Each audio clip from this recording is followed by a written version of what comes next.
On June 16, 2016, Jo Cox, a beloved MP and mother of two, was brutally shot and stabbed to death in her Batley and Spen constituency. Her killer targeted her for her belief in a Britain open to the world and her passionate support for the European Union. Many businesses in Yorkshire also want the security and stability of Britain's continued membership of the European Union, a cause I look forward to passionately championing in this place and elsewhere. Jo's death left her young children without a mother and her community without a champion. Will the government's actions match its Northern powerhouse rhetoric? She was a proud Yorkshire woman who fought for the North to be heard in Westminster. I'm Batley and Spen, born and bred, and I could not be prouder of that. I'm proud that I was made in Yorkshire, and I'm proud of the things that we make in Yorkshire, and Britain should be proud of that too. I look forward to representing the great people of Batley and Spen here over the next 5 years. Thank you.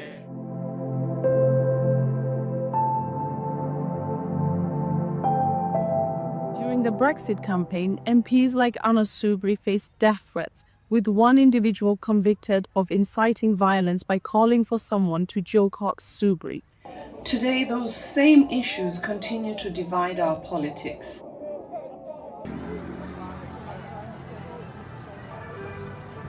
We all live in a Brexit tragedy.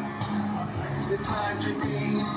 Brexit tragedy. The whole Brexit thing is more or less being proven to have been a fallacy, to have been proven to have been a con job, which was brought on us by other people.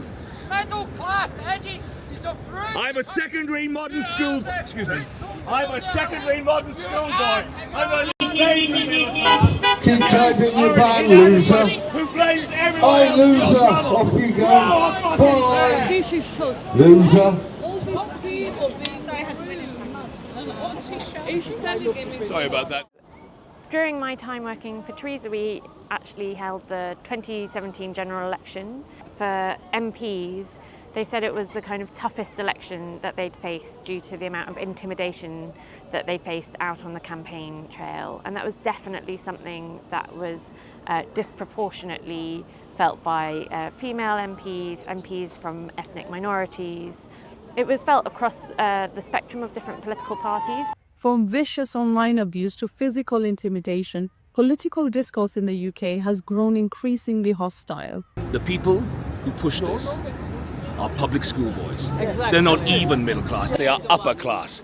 And they've got idiots like that to turn against people like me. If I were able to magically wave a wand and make all the social media in the world disappear, we still would be living in an age of outrage. Institutions like Parliament, the police, and the media are grappling with widespread public hostility and diminished confidence. When we was first here, I found this guy here who was wearing the Thin Blue Line gang badge, and that's the Thin Blue Line gang badge there. This is David Carrick, who came out of this unit. How would you describe it? This is David Carrick, who came out of this unit. I thought you weren't going to say anything. To clarify it, that represents the death of Cooper Palmer, 2017. This That's what that represents. This one, with the Thin puppy. Blue Line represents police. Are you allowed to wear it? And that's what it represents. Has your policy been that you're not allowed to wear it anymore because it's like a gang badge? Wayne Couzens took Sarah Everard off the streets of London. He also worked here and he wore the gang badge as well. He took Sarah Everard off the streets of London during COVID. He stuck in the back of his car. He took her all the way down to Kent. He raped her, he yarred her, he strangled her, and then he threw her on a bonfire when she was probably still alive. That was Wayne Couzens, who was PADP, who worked here. And then there's another one. What does that have to do with these officers? Well, they're all the same unit. These guys protected them. When we were doing kind of a research for the Jo Cox Civility Commission call to action, something that almost everyone we spoke to said was that kind of some level of abuse is now normal as part of their jobs. So for politicians, it was kind of normal. They expected some level of abuse when they were campaigning.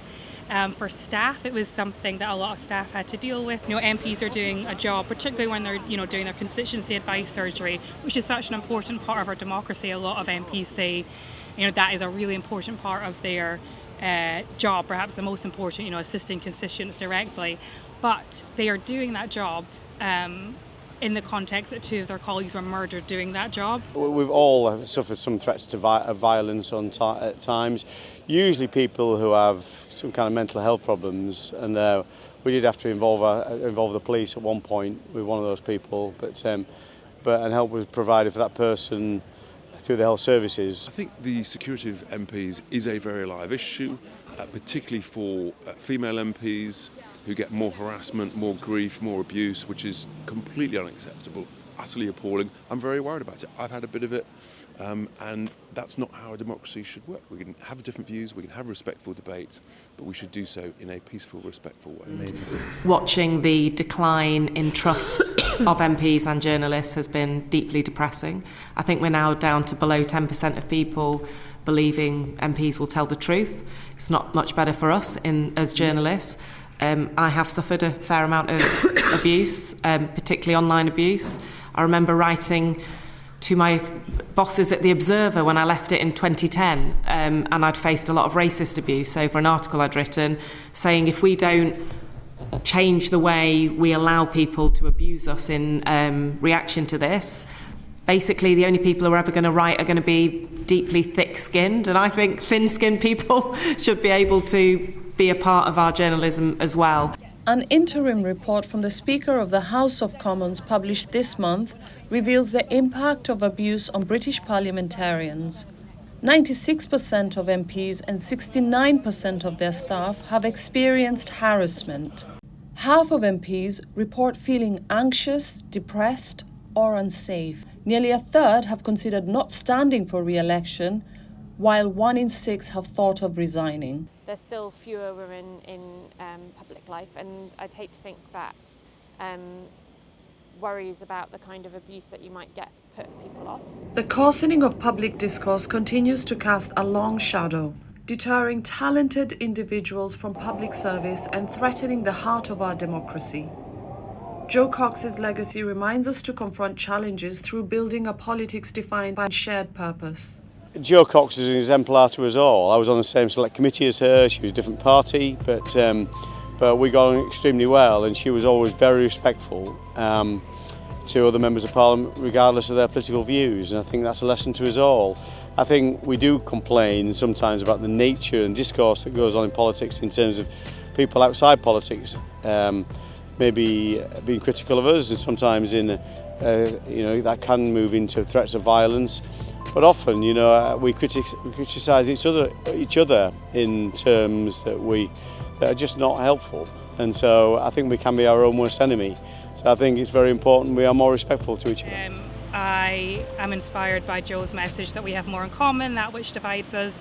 And I really respect her vision, and something I think about when doing this work is her vision about democracy where we can robustly debate. Like, everybody who knew her says she didn't shy away from debate. Like, she really wanted a good political debate, but there is a way to do that respectfully and to acknowledge that we have we're all working towards kind of common goals, and I think that's what really keeps me going, is that sort of positive, hopeful vision that there can be a democracy, kind of political systems that really value differences, where people can participate on an equal basis, and that we can debate respectfully, even if we really disagree with people's points of view. There's ways to discuss issues that are respectful rather than abusive. In richer Western societies, people feel like the institutions of the state have failed them. Narratives around globalization or narratives around immigration are being viewed, rightly or wrongly, as somehow having failed the interests of the people. And they feel like the elites are not on their side, and this is something that is driving a deep sense of distrust in public institutions. The chief police officer in London has banned that badge. Certain police officers still want to wear it. Entitled police officers.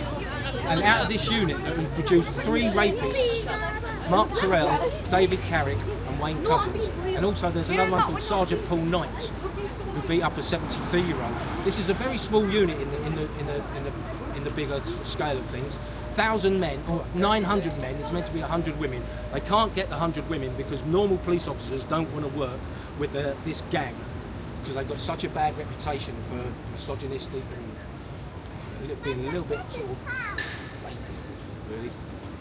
Thank you guys. They've given us 2 of the worst criminals this country has ever produced. One of them got a whole life term and one of them got 40 years. They are terrible, terrible criminals. All came out of this unit. But should the whole unit be tarnished? Well, they protected him. They protected him. This guy's been here, I don't know how long he's been here. He would have been ones that protected the likes of Wayne Couzens and they used to call, what did they used to call Carrick? Rapey Dave, wasn't it? He got away with it for 20 years in the police force. And they want they take no acknowledgement of that at all. And they're still wearing the same badge that Carrick wore. It's got a pop in. Nobody's got any offence. You go and gather up 900 men in London. Psychic powers, Mr. White? Do you think I have psychic powers? Do you? What if there's no? As soon as if there's issues with officers, I've raised them. Okay, and if something is apparent to me, of course I'll raise it. The multiple rapist David Carrick. You said nothing about him, did you? Please let me. I didn't know. All right. On my father's gravestone, I didn't know. All right. And I'm a dad. That's you. Because you're a member of the gang. Because you're in his gang. You don't think police officers do anything wrong. You don't think police officers. Let me finish. Just hearing you say about the account to Sarah Everard. As a father, it's deeply upsetting. It's deeply upsetting that our uniform has been damaged like that. Your unit. My uniform. Your unit. Police and my unit, of course it is. The parliamentary and diplomatic generalising about me. You know nothing about me. 2 of the worst police officers, the worst criminals. And all I asked you was to stop following the officer and stop shouting. The worst criminals this country has ever produced. I'm not abusive. I'm not abusive at all.